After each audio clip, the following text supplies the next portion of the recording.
warahmatullahi wabarakatuh. Perkenalkan, nama saya Siti Nurhanisa, anak MJ 402. Saya di sini ingin mempresentasikan tugas kuliah saya, yaitu Perekonomian Indonesia dengan judul Analisis Investasi di Sektor Teknologi Indonesia. Presentasi ini menganalisis perkembangan tren dan dampak investasi di sektor teknologi Indonesia dengan fokus pada peran investor asing, kebijakan pemerintah, serta tantangan dan peluang yang dihadapi.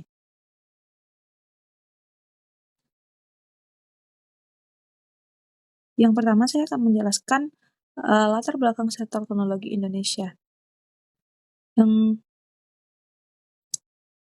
pertama, pasar digital terbesar Indonesia menempati posisi sebagai salah satu pasar digital terbesar di Asia Tenggara, ditandai dengan meningkatnya akses internet dan penggunaan perangkat mobil. Yang kedua, digitalisasi UMKM. UMKM mulai terintegrasi ke ekosistem digital melalui media sosial, marketplace, dan sistem pembayaran digital memperluas jangkauan pasar mereka. Yang ketiga, dukungan infrastruktur. Pemerintah aktif membangun infrastruktur pendukung seperti jaringan 5G, cloud nasional, dan penguatan aturan keamanan siber.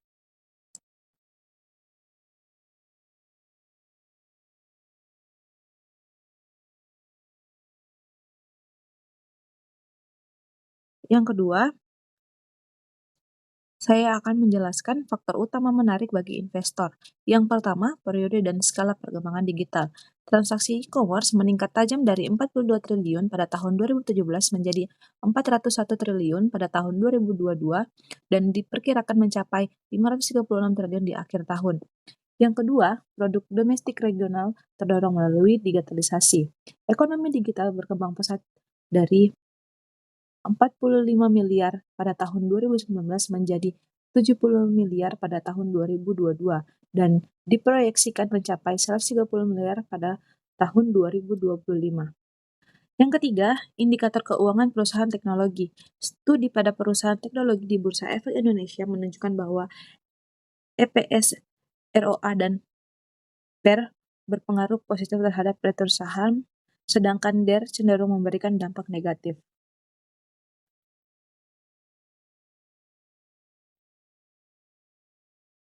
Yang ketiga, saya akan menjelaskan tentang dukungan kebijakan pemerintah.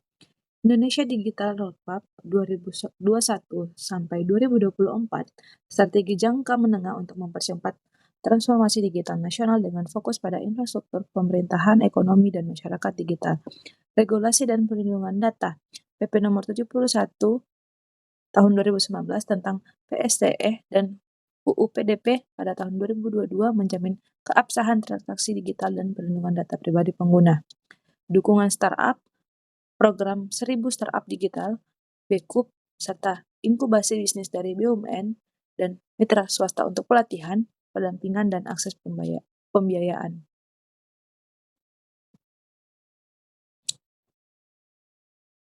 Yang keempat, tren investasi sektor teknologi pada tahun 2020 sampai 2024. Tahun 2020, ada jumlah investor 80 investor, nilai investasinya 45 miliar dolar, bidang dominannya EdTech, HealthTech. Pada tahun 2021, jumlah investor 120 investor, 90,1 miliar US dollar, fintech, e-commerce, dan cloud. Tahun 2022, 150 investor, 15 miliar US dollar, marketplace, SaaS, dan load. Pada tahun 2023, 180 investor, 22 miliar dolar, fintech, data center, dan AI. Pada tahun 2024, 200 investor, 25 miliar US dollar, bidang dominannya AI, infrastruktur, satelit, dan cloud. Indonesia menjadi negara investasi digital terbesar kedua di ASEAN pada 2023 dengan pertumbuhan investasi yang konsisten setiap tahun. Yang kelima, investor asing utama.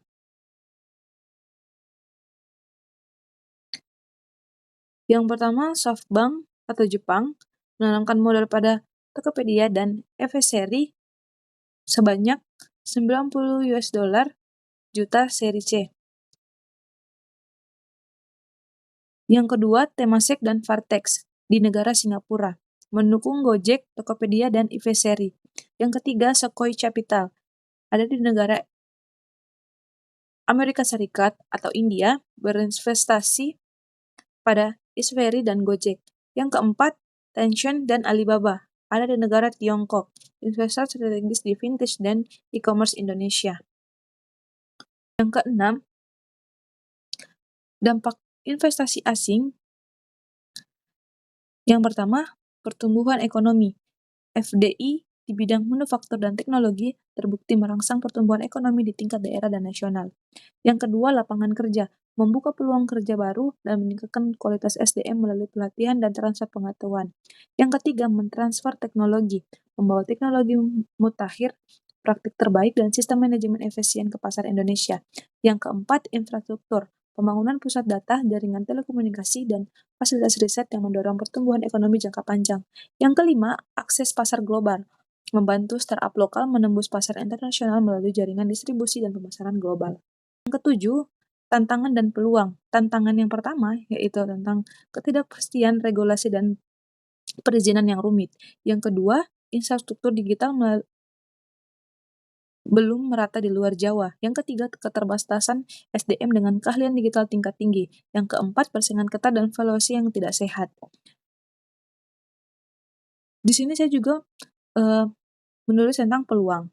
Yang pertama, pasar digital besar dengan 200 juta pengguna internet. Yang kedua, dukungan pemerintah melalui peta jalan ekonomi digital. Yang ketiga, integrasi regional melalui ASEAN Digital Economy Framework. Dan yang keempat, potensi kolaborasi dengan startup lokal inovatif. Sekian dan terima kasih atas presentasi saya. Maaf bila ada kesalahan kata dalam pengucapan. Mohon dimaafkan. Assalamualaikum warahmatullahi wabarakatuh.